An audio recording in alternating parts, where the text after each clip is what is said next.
10 000 par mois. Si on regarde ça en détail, malheureusement, c'est pas mal moins qu'on pense. C'est l'objectif de beaucoup de personnes d'amener leur business de coaching fitness à 10 000 par mois. On va break down étape par étape combien ça coûte et qu'est-ce qui te reste dans tes poches au bout de l'année. Donc, on va faire le calcul, ça nous donne un 120 000 brut par année. À ce moment-là, habituellement, tu n'as pas grand dépenses, donc on va commencer par enlever nos taxes à 15 %. Fait qu'on a un 12 000 qui part directement, ça nous donne un 107 000 $.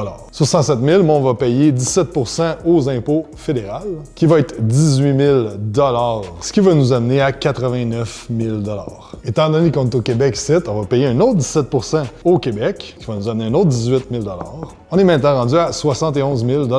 Ensuite, on a un 7 % pour ce qui est cotisation des travailleurs autonomes, ce qui nous donne un genre de 8 300 $. On enlève une coupe de petits pourcentages ici et là, ça va nous donner environ un 60 000 clairs par année. Et tu dis, c'est quand même pas pire pour faire ce que j'aime. Sauf que, rendu là, t'as pas de fonds de pension, t'as pas de sécurité d'emploi, t'as pas de vacances payées, puis tu dois travailler probablement 60 à 80 heures par semaine. Ce qui va nous donner environ 15 $ de l'heure, grosso modo. C'est pour ça qu'à ce moment-là, c'est bon, puis c'est un milestone à atteindre. Mais rapidement, il faut que tu sortes de là, puis t'ailles plus vers le 25 000 par mois. De cette façon-là, tu vas changer ta façon de penser. Tu vas passer de travailleur autonome à avoir une business. Tu vas commencer à bâtir des systèmes, des automatisations, à déléguer, à être beaucoup plus efficace à faire ce que tu fais. Tout ça pour aider encore plus de monde, faire plus de profit, puis avoir plus de liberté en faisant ce que tu aimes.